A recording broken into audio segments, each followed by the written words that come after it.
Since my early teenage years, I've been a big fan of the films of Francis Ford Coppola.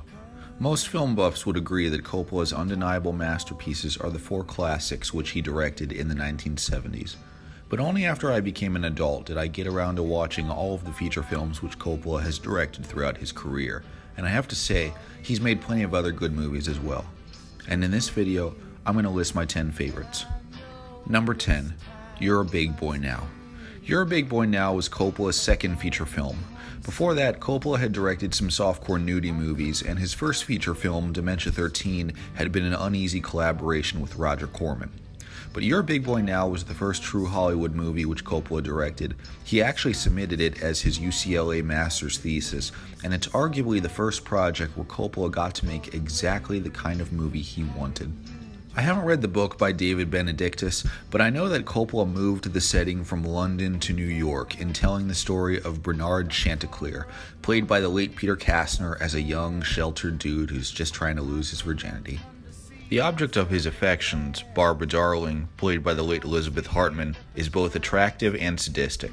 Real-life couple Rip Torn and Geraldine Page play Bernard's parents. Torn is totally unrecognizable with that gray hair and that weird mustache, and Page was nominated for an Oscar for Best Supporting Actress for her performance. Julie Harris plays the hysterical landlady who intimidates Bernard's girlfriends with her sexist pet rooster. Bernard's backstabbing friend, played by Tony Bill, reminds me of a lot of vain guys that I knew in college. But it all culminates in a joyous finale where Peter Kastner and the late Karen Black dance through a pretzel factory with a shaggy dog, set to music by the Lovin' Spoonful. You're a Big Boy Now represents a more youthful, presumably energetic period in Coppola's life, and it's a fascinating, swinging 60s time capsule. Number 9. Rumblefish. After the expensive failure of his 1982 musical One from the Heart, Coppola was plunged into bankruptcy and debt. He needed a job, fast, so in 1983 his solution was to direct two adaptations of young adult books by S.E. Hinton. One was The Outsiders, and the other was Rumblefish. Now, I read the book of The Outsiders when I was a young teenager, and I saw Coppola's film of it around the same age, but somehow I never got around to Rumblefish until I was an adult. And with Rumblefish, I made the mistake of watching the movie without reading the book first. So I have to confess that the first time I watched Rumblefish, I didn't really get it. It didn't seem to be as fun or as accessible as The Outsiders was. To make up for my lack of understanding, I decided to go back and read Hinton's book, and only then did it dawn upon me that Rumblefish is meant to be more of an intimate portrait of the relationship between two brothers. One, Matt Dillon's Rusty James, wanting desperately to measure up to his famous older brother, the motorcycle boy, while Mickey Rourke, as the motorcycle boy, has problems of his own and feeling like he doesn't deserve his own legendary reputation in this town, and feeling like he's obsolete in the rest of the world. But what made me appreciate the film even more is when I found out that Coppola wanted to make Rumblefish as a tribute to his own real-life brother August, whom he looked up to in childhood much as Rusty James looks up to the motorcycle boy.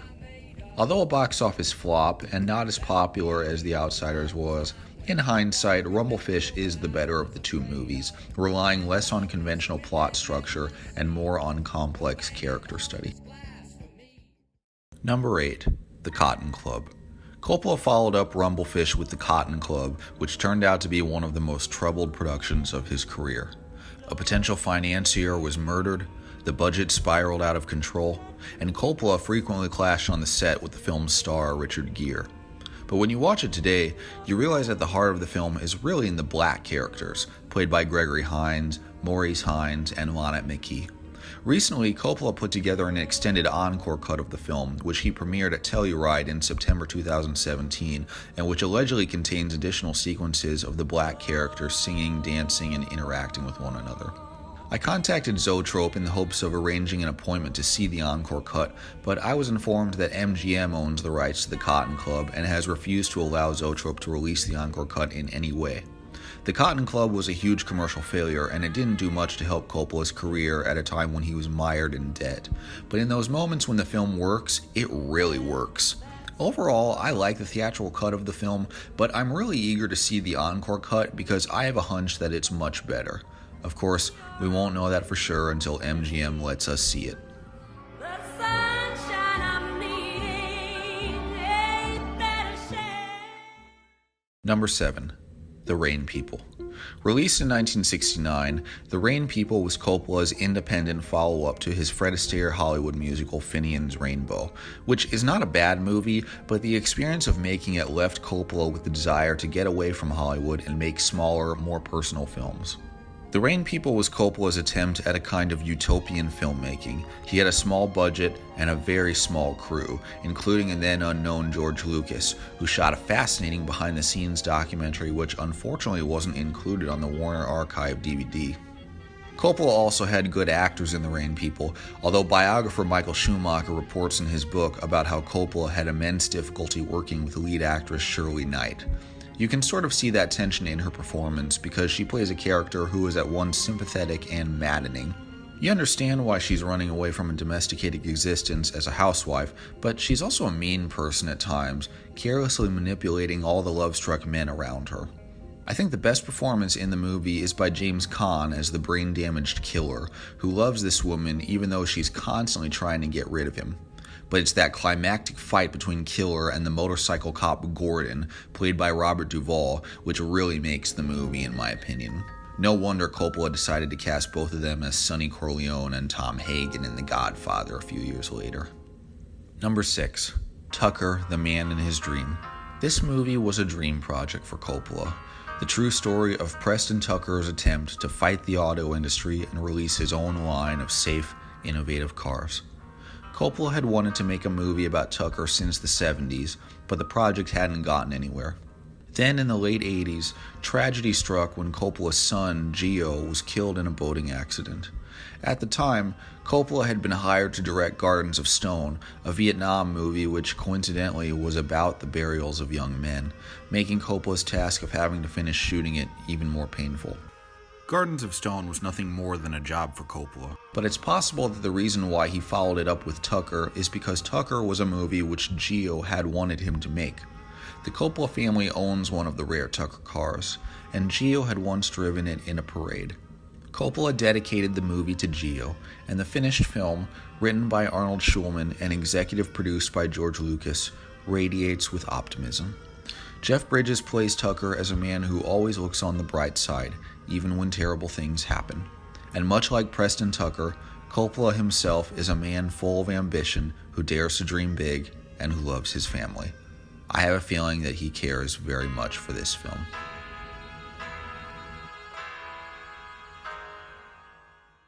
Number 5. Bram Stoker's Dracula. I've lost count of how many times I've seen this movie because it's just so big, exciting, and outrageous. After a full decade of financial turmoil in the 1980s and an unsuccessful attempt to get out of debt by making a third Godfather movie in the early 90s, Coppola finally got out of debt with Dracula, released in 1992, and a box office smash. The critics were mixed, but the public loved this movie. The production was challenging, but Coppola got through directing it partially thanks to his son Roman, who took charge of the visual effects and the second unit sequences. I recently took a look at the Bram Stoker novel for the first time and was fascinated to compare it to James V. Hart's adaptation of the story. Hart decided to adapt Dracula as a woman's picture, told more from Mina Harker's point of view than from Jonathan Harker's perspective, and turning it into a reincarnation love story between Dracula and Mina. Curiously, Gary Oldman and Winona Ryder didn't get along with each other during filming, but you wouldn't know that from watching the movie, where their characters really feel like they're trapped in a star-crossed love affair. Sadie Frost is wicked and sexy as Lucy. Anthony Hopkins commands the screen as Van Helsing. I love his final quote, "We've all become God's madmen," a reference to this quote from earlier in the book. And my favorite performance is by Tom Waits, who I'm sure we can all agree plays the best Renfield ever. As for Keanu Reeves, a lot of people make fun of him here, but I enjoy his performance.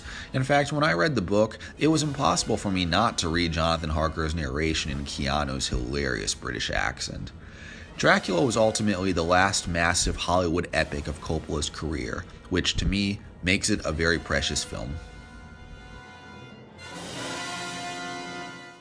Number 4. The Conversation. So now it's time to talk about Coppola's 4 1970s masterpieces, the 4 films which every serious movie buff needs to see before they die. Although The Conversation won the Palme d'Or at the Cannes Film Festival in 1974, it didn't do much business at the box office. Yet nowadays, it's widely regarded as one of Coppola's best films. In 2016, I almost got to see The Conversation on the big screen when it was being shown during the TCM Film Festival, but I was unable to get a ticket, so instead I had to settle with standing outside, watching from a distance as Coppola pressed his hands and feet into the cement outside the Chinese theater. I'll always regret not being able to go inside and see Coppola's Q&A before the show, but then again, you don't have to see The Conversation on a big screen or in the presence of its writer-director just to be able to appreciate its brilliance.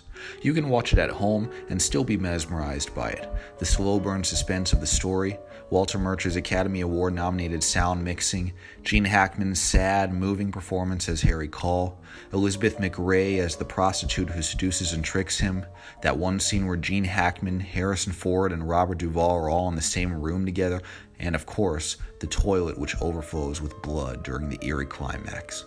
To quote Roger Ebert, "The Conversation comes from another time and place than today's thrillers, which are so often simple-minded.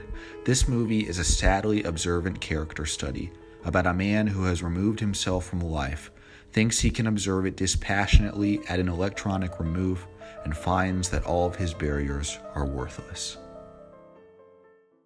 Number 3. The Godfather. Yeah, I bet you thought this would be at number 1, didn't you? Like everyone else, I love The Godfather, and I consider it to be a perfect movie. A lot of people would even argue that it's the greatest movie ever made. So why isn't it my number 1 favorite Coppola film? Well, probably because I've seen it so many times that it no longer surprises me much.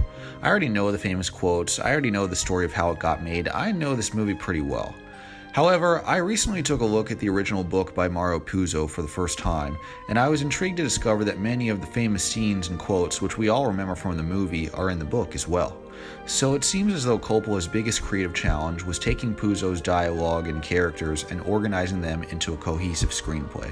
Opening The Godfather with Bonasera's long, tearful speech about his daughter is similar to the approach Coppola took around the same time with the now famous opening monologue in his screenplay for Franklin J. Schaffner's Patton. Of course, the only reason why Coppola was even hired by Paramount to direct The Godfather was because he happened to be an Italian-American director, but that did prove to be important to its authenticity, because, in the words of Robert Evans, The Godfather became the kind of movie where audiences could practically smell the spaghetti. The film may have started out as a simple job for Coppola, but it eventually became a personal work for him because he transformed it from a cheap gangster picture into an intimate portrait of a family. And the film itself was a true family affair for him. His father, Carmine Coppola, contributed music to the wedding sequence. His sister, Talia Shire, plays Connie Corleone. His daughter, Sophia, is the baby in the climactic baptism sequence, and so on. I have no doubt that Coppola agrees with what Vito Corleone says in the movie. A man who doesn't spend time with his family can never be a real man. Number 2. The Godfather Part 2. Unlike the first Godfather movie, which I almost know by heart at this point, Godfather 2 is one of those films where no matter how many times I see it, it continues to surprise me because it's one of those movies like Citizen Kane where I'll be watching a scene and I'll have no idea which scene is coming next. That's because the movie has a rather unconventional structure. The scenes set in the past, with an Academy Award-winning Robert De Niro playing young Vito Corleone, are fascinatingly juxtaposed with the scenes set in the present, where Al Pacino plays Michael. The film's structure is non-linear, but it's never disorienting. Think of it this way, you get 2 different movies for the price of one.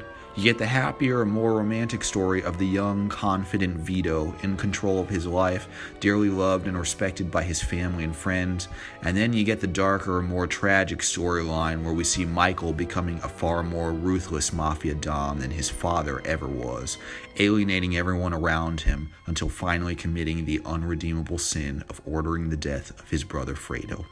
The whole movie is terrific, but my favorite scenes are the ones between Pacino and the late John Cazale as Fredo. The sequence which breaks my heart is the one at their mother's funeral, where Fredo tearfully embraces Michael, thinking Michael has forgiven him, unaware that Michael still fully intends to have him killed. If you catch Coppola on a bad day, he might complain that he never should have made any Godfather sequels, and that he should have stopped at the first film. And I can sort of understand that. I'm sure it annoys him like crazy that everyone always thinks of him as the Godfather director. Still, because Part 2 is so surprising and entertaining in the way that it's constructed, I slightly prefer it to the first film.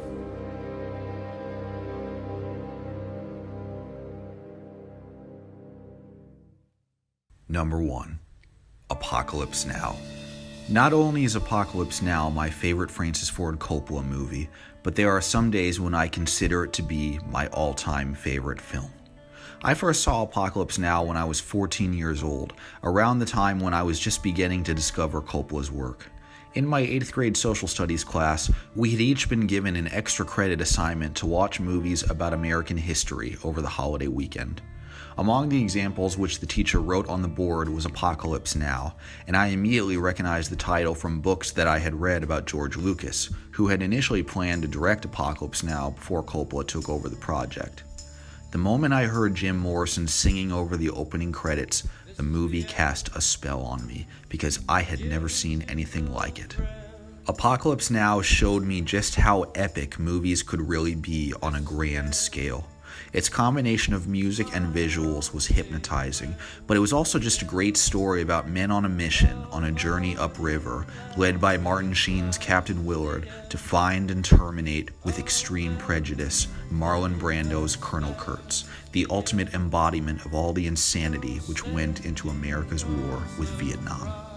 Coppola, screenwriter John Milius, and narration writer Michael Herr adapted Apocalypse Now from Joseph Conrad's Heart of Darkness, a book which I didn't get around to reading until I was an adult.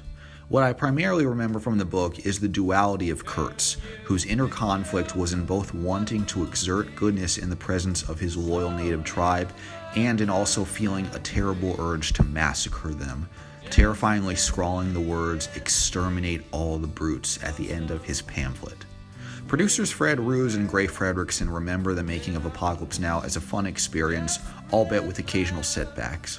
Coppola's wife, Eleanor, shot hours of behind-the-scenes footage which documented the production, but she also recorded audio tapes of Coppola panicking about a multitude of problems, openly fearing that he was making a bad movie and even threatening to commit suicide. Eleanor's footage laid around unedited for a decade until director Fax Barr, producer George Zaloom, producer Les Mayfield, and director George Hickenlooper restored it for the 1991 documentary Hearts of Darkness. Fax Barr interviewed Coppola for the documentary, but it soon became clear that talking about Apocalypse Now's insane production was still a very sensitive subject for Coppola, and the documentary ends with Coppola walking out of the interview. In 2001, Coppola released the extended Redux cut of Apocalypse Now, and I like the Redux cut, but to me, the original theatrical cut of Apocalypse Now is a perfect movie, because it more immediately captures the horrors of the Vietnam experience. Every time I watch Apocalypse Now, I no longer feel like a mere audience member. I feel like I'm in that world, like I am going on that journey, traveling up the river with Willard and his men. I love movies which can viscerally make you feel like you're going on the journeys with the main characters. And Apocalypse Now does this sort of thing better than any other movie I can think of. And for that reason, it is my favorite movie. So all in all, I am in agreement that the 4 films which Francis Ford Coppola directed in the 1970s are indeed his best movies. But don't limit yourself to just those 4 films. Check out the rest of Coppola's work. You may be surprised by the other movies in his filmography which still hold up after all these years, and which matter a great deal to him.